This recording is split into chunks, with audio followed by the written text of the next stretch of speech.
In Ecuador, over in the Oriente, a large subterranean cave system, which is an extension of a much larger cave system extending all the way from Colombia down to Chile and the Argentine. Inside these caves, he has claimed to have found some quite sensational objects, including a metallic library, and what he has claimed is that the library does contain evidence of a contact from other planets, to the point that perhaps early humanity came from other planets. What part do we do? No, I'll keep this on. When should we get over there? What time do we see? The Rio Santiago is just one of the many big rivers that feed the monster river Amazon. Beginning here, where the jungle merges into the Andes Mountains, the rivers flow east for 3,000 miles across the whole of South America. 500 years ago, the conquistadors from Spain traveled here in search of gold and silver treasure. This has always been a place of danger and adventure. But now a new expedition begins to find some caves deep in the forest that might have been visited by creatures from another world. Yes, people are actually journeying down the Amazon, looking for flying saucers.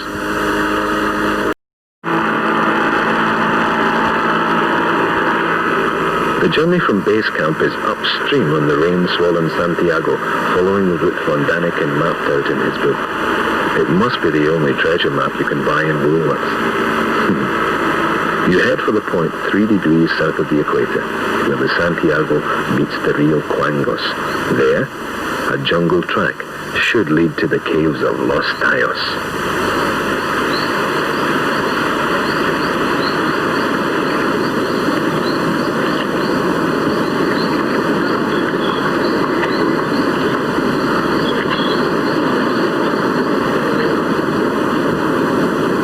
In his book, von Daniken describes the journey he made to the caves and the astounding revelations that awaited him there. He claims to have found more proof for his theories about gods visiting us long ago in spaceships. He backs it up with the written testimony of the mysterious Juan Moritz, a sworn statement lodged with the authorities in Ecuador. 2, 3. 2, 3. I, Juan Moritz, in the region of Maroña, Santiago, within the Republic of Ecuador, have found objects of great cultural and historical value to mankind. The objects form a metal library containing what could be a history of man on Earth, and are distributed in caves throughout the region.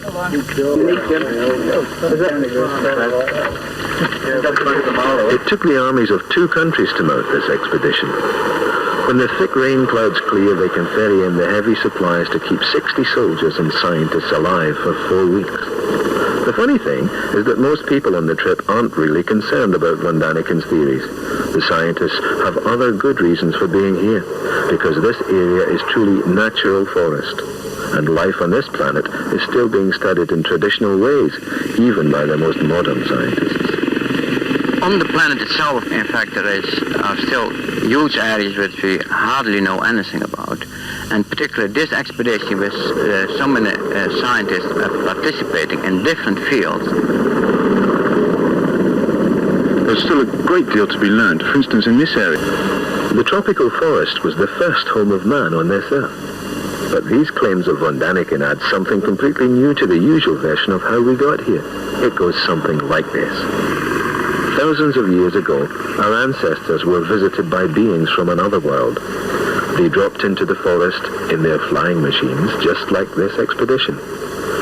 They altered our development by special techniques of breeding and by genetic surgery. When they flew away, they left behind the first human beings.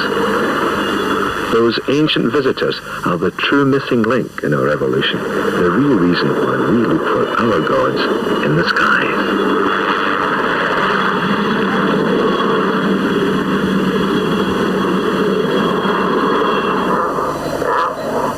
It's a fantastic explanation, but it has its believers, and they are trying to convince the rest of us that this world had a true Garden of Eden.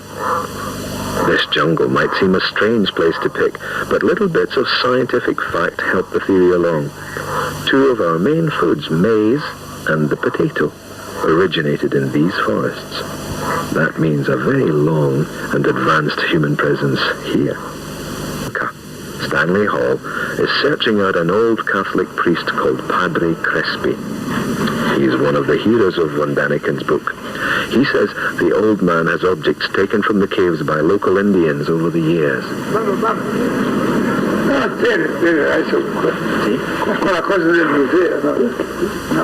Over 40 years, the old priest has gathered together a backyard museum in his orphanage church. Moritz has told Stanley Hall there are certain special pieces to look out for, like in all the best treasure trails. A golden plaque, part of the message from the gods, with strange symbols on it, and a model of a dome carved in stone. Well, this is quite remarkable because it looks... Oro puro! Oro puro! Pure gold, the old man shouts. Pure gold. Any archaeologist who has studied the Sumerian, Babylonian... El faraón, no, ese es el faraón, no, el rey de Babilonia. Now, no conventional archaeologist would come to a backyard in South America looking for objects from the Babylonia of 5,000 years ago. Assyrian style, he could tell by the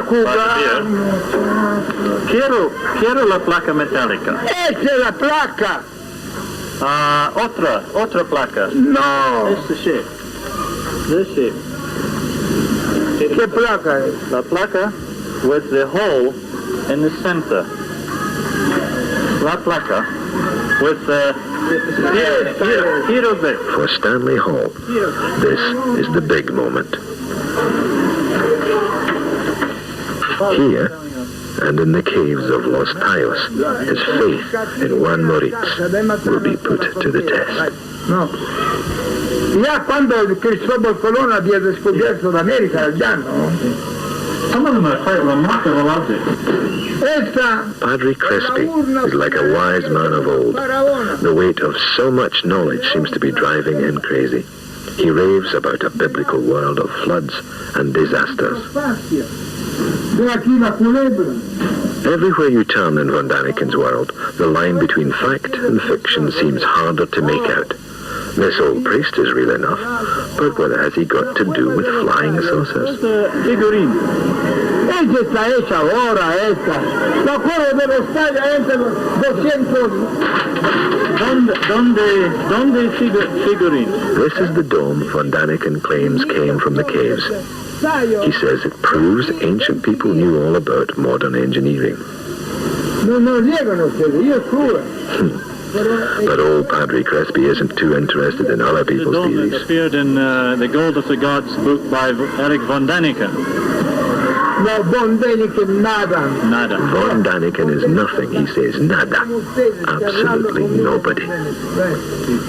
This is one of those few times when a character from a book gets to speak out against its author.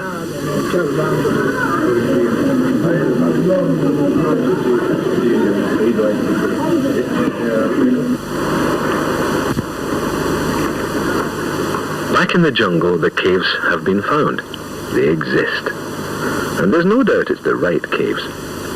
Close beside them, the remains of Moritz's old camp have also been found. This is where he pitched his tent when he discovered the caves in July 1969. July 69, while the rest of us were watching American astronauts land on the moon for the very first time.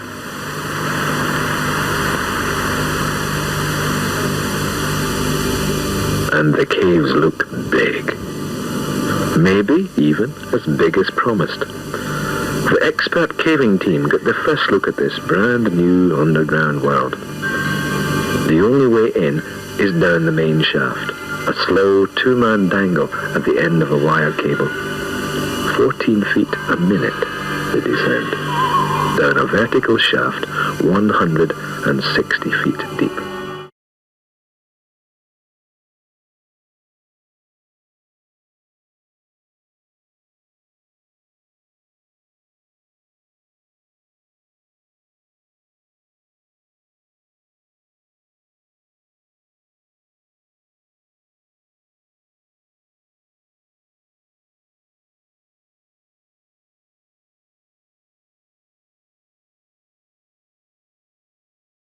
The caves are awesome. Even in the first hours of exploration, the massive scale of the system is confirmed. Easily the biggest in South America. Mile upon mile of unexplored tunnels. Huge chambers and passageways. Strangely, the place is buzzing with life. Birds, animals, insects, all surviving in the darkness.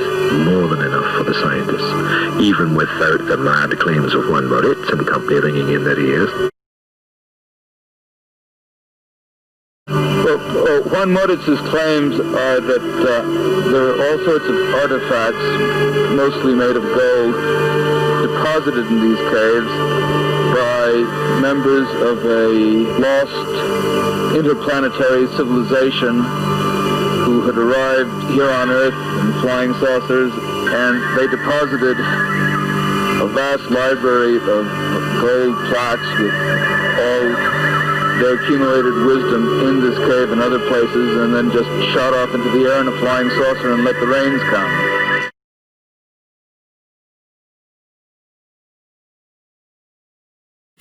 So we're sliding down the Lost Earth entrance shaft. This is 160 foot free hanging drop. I'm going the easy way. Now the Indians have been coming down here so we gathered from the archaeologists, for about 3,500 years. And there's evidence that they've been down here hanging on vines and lianas, jamming pieces of wood into cracks.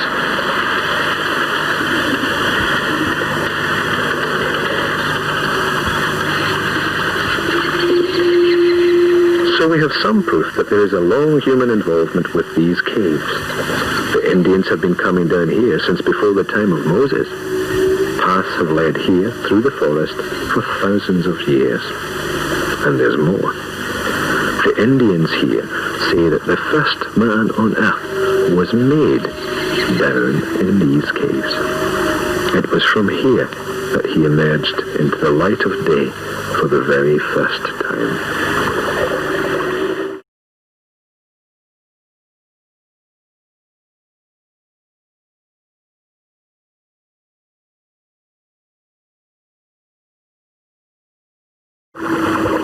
So these caves do have links with a distant human past.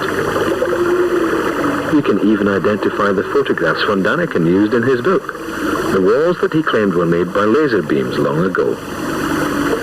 But no sign of flying saucers or gold yet.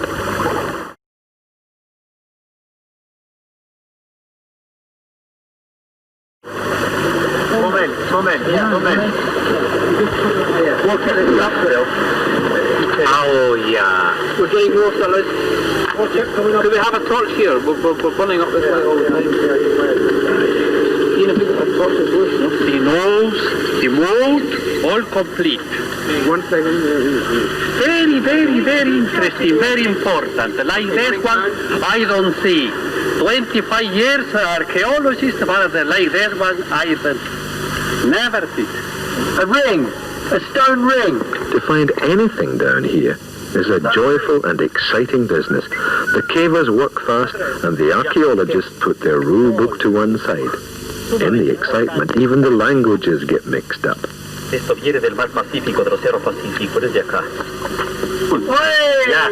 Look at that! Sí, claro. Whoopee! Mamma mia! Look! Look at this. ¿Qué quiere que retire estas piedras? Ya va, ya estamos tirando. Yeah, that's the top off. Madre mía. Look in there. Ya, a ver, traiga la bolsa. Traiga. Let me come out first. Yes. La escoja. There's a handful of jewellery there. Be careful with it. Ahora voy a entrar yo. Oh, you've got no VA for it. Voy a entrar yo, no hace nada. Vete.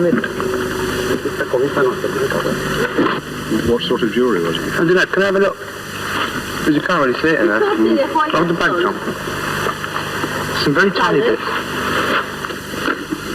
Priceless stuff. They seem to be ritual offerings left by men for their gods. And the first rough dating makes them 3,500 years old. Now look. Yes, yes. That metal. It feels like metal.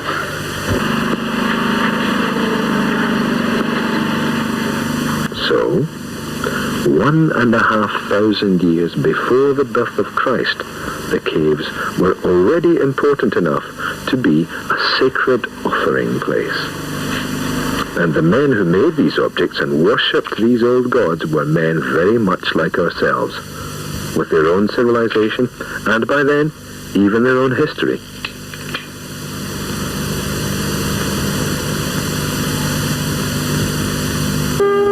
These caves, he says, come to us from a time when the gods were here, on Earth, creating men. To explain it all, he simply put our old-time gods in the skies into spacesuits.